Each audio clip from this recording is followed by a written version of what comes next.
while we're getting another chair, I'm going to go ahead and get started in the interest of everyone's time.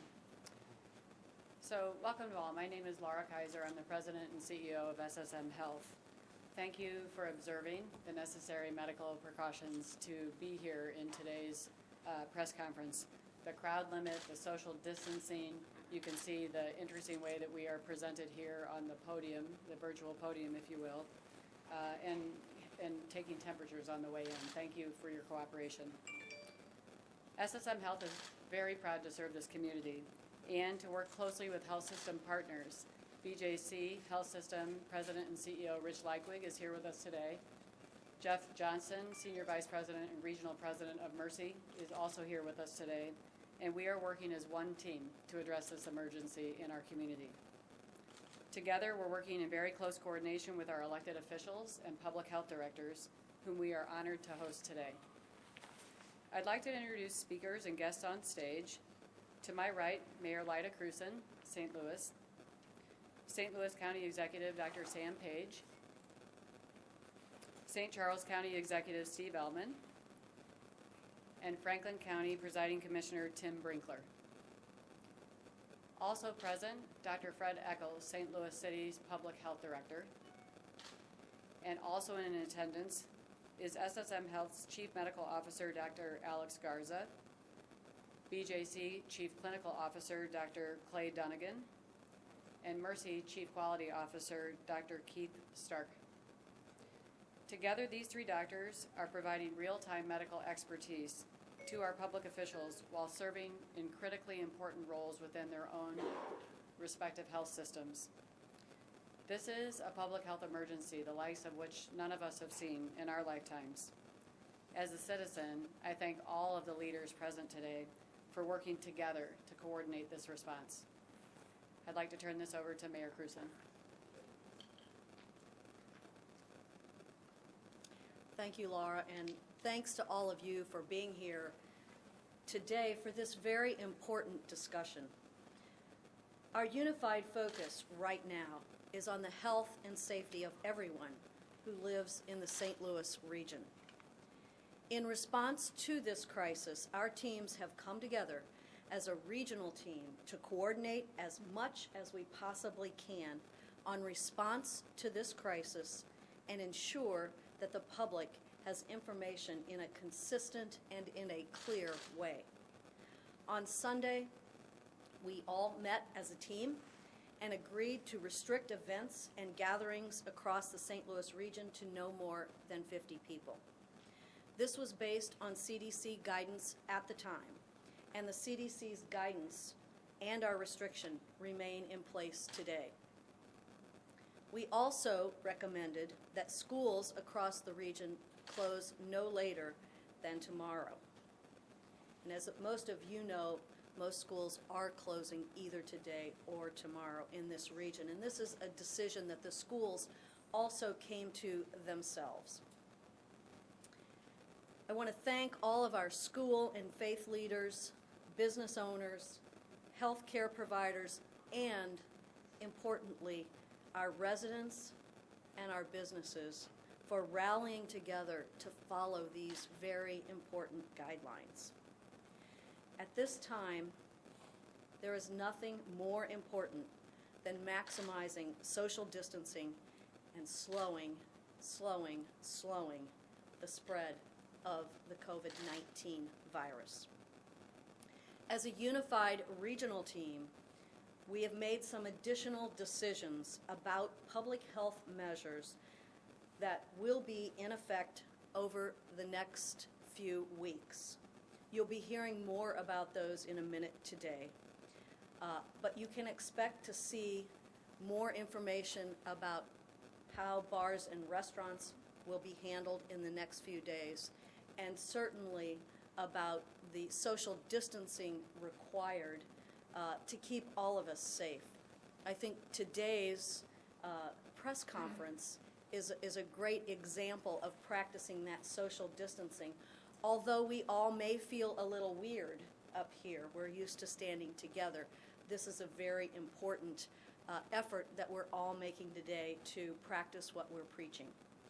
And so with that, I'm going to turn this over to County Executive Steve Ellman, who has a few comments next. Thank you all so much.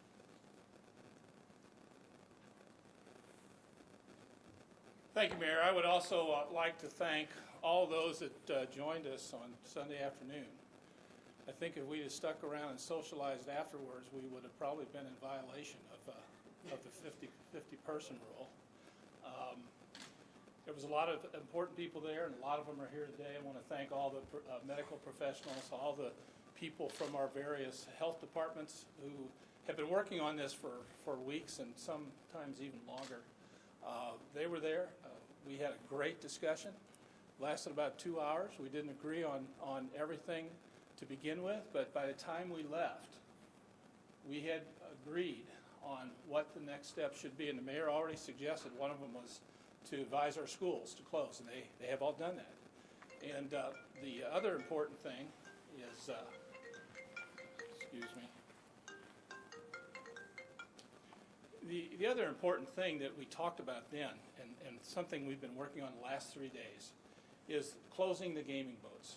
The medical professionals have advised us that the people at those gaming boats were probably among the most vulnerable because of their age, because of possible prior medical conditions. And today, of course, we found out that the Gaming Commission has closed the boats, and I think that's a tremendous move forward, and I think it's important for two reasons. Number one, the mayor was on a call with the governor that very day. I talked to the governor yesterday. We've had several discussions with people at the Gaming Commission, and I think we finally got through to them that this is the important thing to do. And that shows, number one, we can work together and we can have victories here. They may be small, but right now people are wanting to see us working together. I hope they're going to be happy to see that at least on this first effort we were successful, because that's important. The other thing that I think is really important about the gaming boats, and we got a lot of folks out there, small businesses especially, just about everybody, but small businesses are going to be really, really impacted by the type of regulations we are putting out there. And of course, we don't intend to hurt anybody. We're doing what's in the best interest from a health standpoint, but we're going to have a lot of suffering by small businesses. I want to make sure every one of those small businesses understands it's not just the little guy that's going to be suffering here. The gaming boats are probably the most powerful lobby in Jefferson City. They probably have the ability to fight this more than anybody else does. And I want everybody to understand, every small business person who's suffering, every person who is a server at a restaurant who may not have a job next week, I want them to understand that we are going to work hard to make sure that the rules and the problems we're creating for those small businesses, that the big boys, the gamers and others are going to be held to the same standard. And we, of course, want to thank the Gaming Commission and the governor for taking that step. And Mayor, what's the next project? Sam, I guess, is going to let us know. Thank you. Thank you both. Steve, I appreciate your leadership in addressing the issue with gaming boats. We understand, of course, that we have a lot of tend to be older folks, and some of them perhaps not quite as healthy as they would like to be, who are also part of that population, and we want to look out for them as well. But as a medical doctor, I certainly understand how the coronavirus is impacting our community. We all are prepared. This is a serious challenge. We are working together, our regional leaders and our health community. The role of St. Louis County in this crisis has been to prepare, to educate, and to respond. And our response so far has been to limit the spread of this virus in our community. But we must stay ahead of it. We must base our actions on the advice of public health experts and the leadership of our hospital systems. And they are telling us about social distancing techniques. You've all heard about it, and you're seeing it today as a visual. Today I signed an executive order that requires every place of public accommodation in St. Louis County to institute social distancing measures as much as possible with their employees and their customers. I think it's safe to say that everyone is familiar with social distancing, but it merits repeating. Make sure you're standing 6 feet apart. Avoid close face-to-face contact whenever possible. Hold your meetings online, video conference, or over the phone whenever possible. I hope everyone is taking these measures in everyday life. It's not easy, but it's necessary, and we'll do it. Public health experts have told us that changing the restrictions on restaurants and bars will save people's lives. We see that happening all over the country and even here in the Midwest. So today I signed an executive order that will require county restaurants and bars to offer food and beverage to their customers only through delivery service, window service, walk-up service, or drive-through. These new restrictions will go into effect on midnight Thursday. This is not a decision that I took lightly. I spent much of the morning talking with small business owners and restaurant owners. I wanted to understand what toll this will take on them, and we understand, and we get it. As County Executive Elman said, this touches everyone. It'll be hard on service workers, and it will permanently impact our small business community. But our public health experts tell us that it is necessary, and when experts talk, we have to listen. I firmly believe that this is a kind of serious, responsible measure that our community needs at this time. I've been encouraged by our meetings with our region's leaders.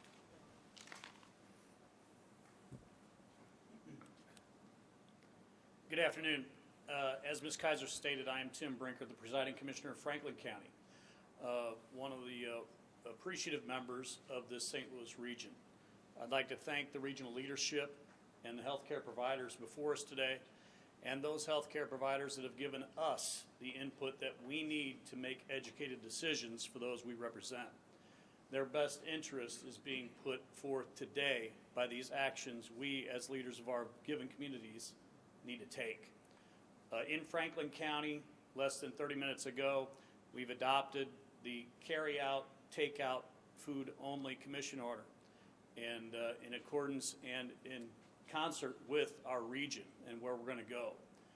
We do it for the protection of the lives we represent, and we do it with the interest of getting through this COVID-19 crisis. Push the curve down as those buzzwords are put forth, but it's reality. And one thing about reality is we can change it if we take action sooner than later. We're not going to wait for the results. We're going to create the results. Okay? So I appreciate your presence and your opportunity to get the message put forth through your presence. And again, once again, all the healthcare providers here today and the leadership of the region.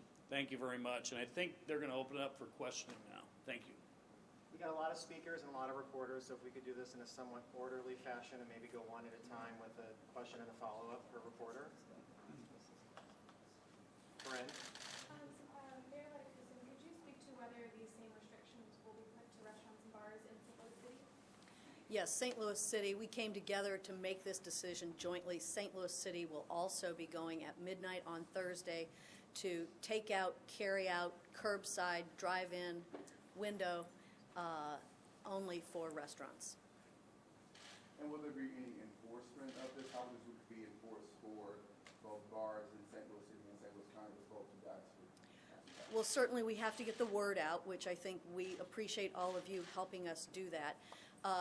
Initially there will be reminders if someone is violating it. I completely believe that our bar and restaurant community is a very responsible community and will by and large abide by this restriction. They understand, they're smart people.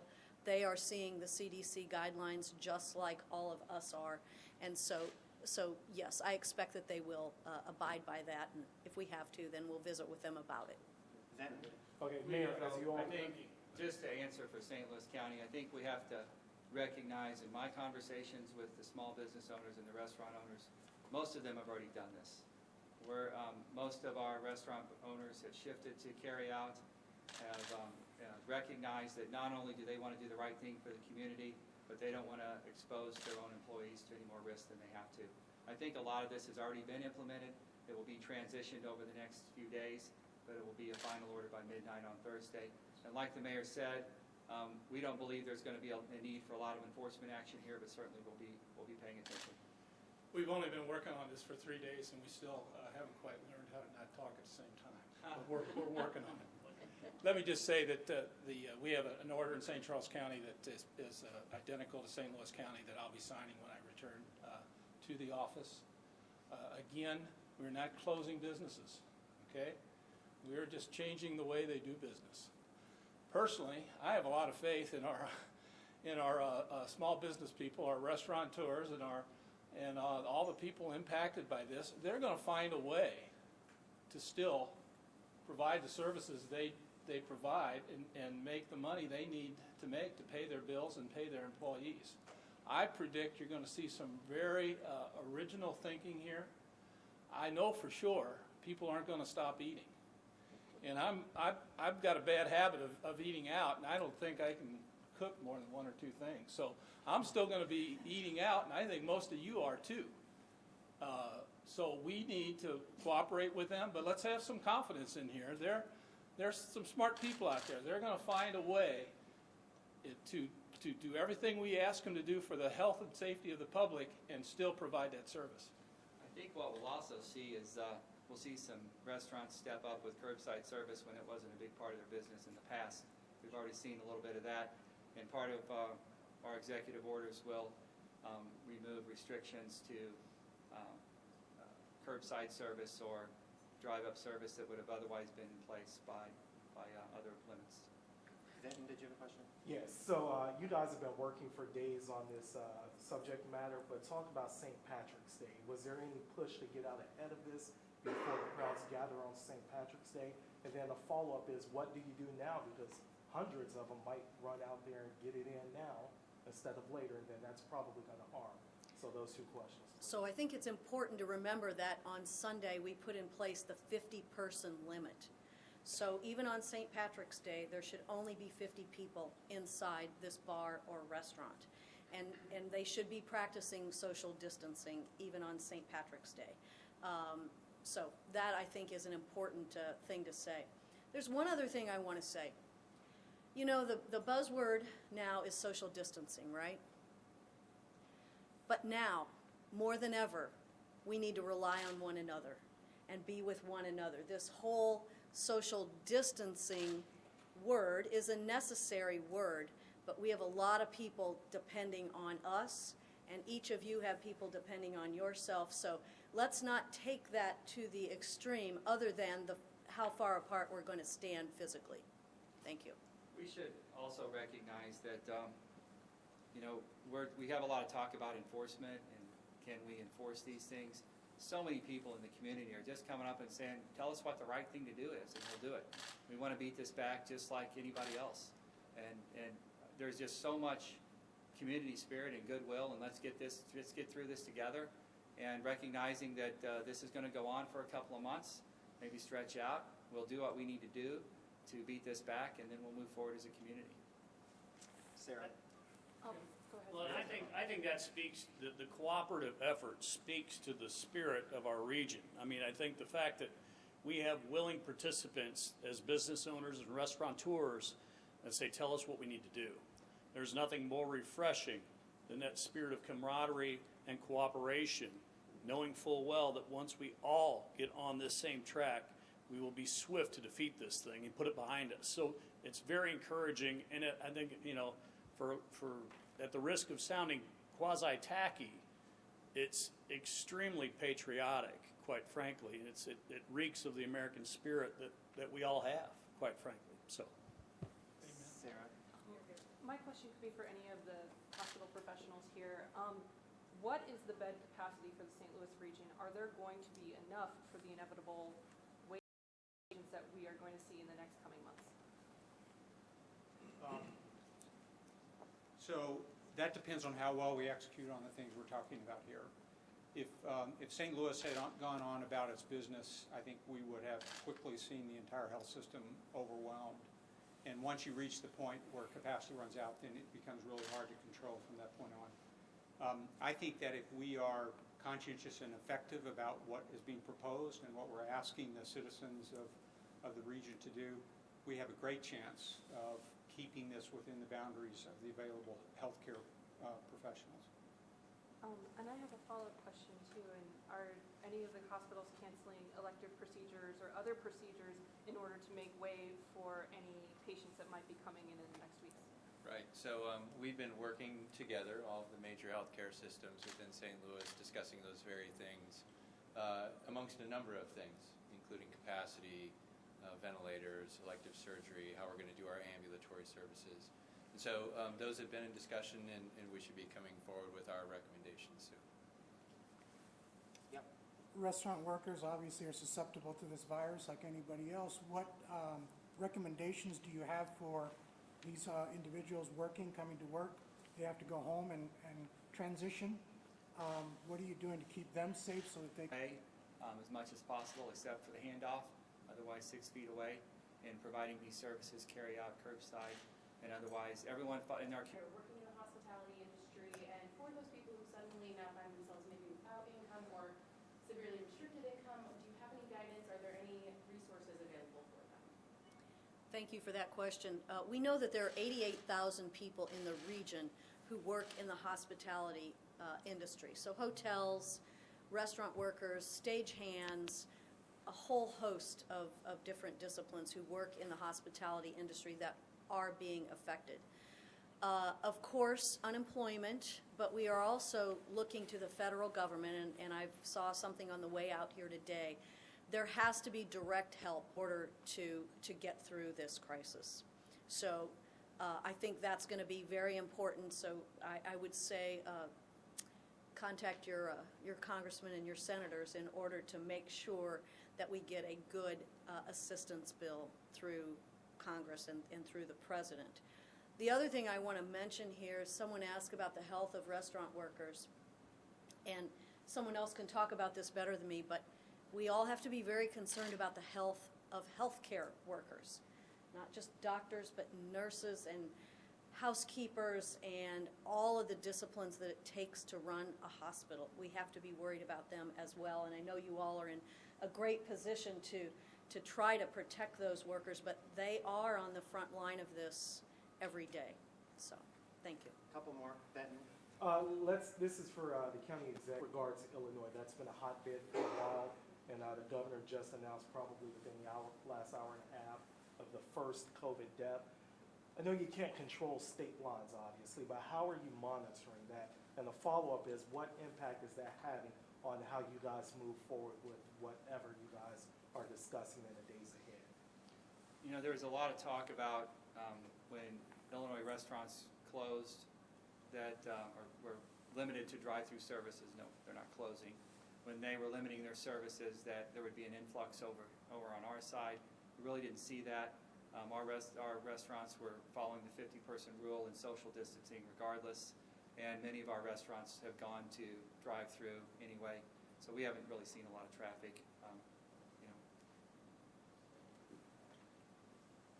Additional measures at the City of St. Louis. I'm Dr. Eccles, the Director of Health for the City of St. Louis. So additional measures that we're taking is also making sure we're in touch with the public health professionals at the Illinois Department of Public Health. They're in regular communication with them regarding movement of patients, et cetera, to make sure they're properly monitored. And if anyone needs to be transferred to the St. Louis region, they notify us in advance. So we're well aware of the movement of individuals from across from Illinois to the City of St. Louis.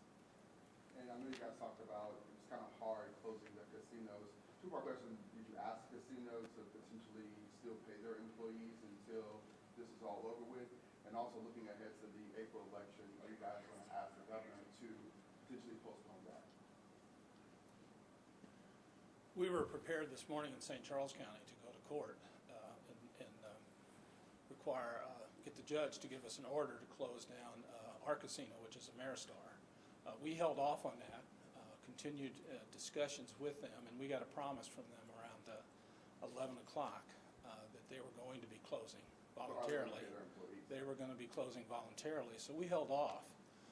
But the really good news, that would have just been Ameristar. The really good news is shortly after that, the Gaming Commission took the action and applied the same rule to everybody. In fact, closed them, went further than we were asking them to go.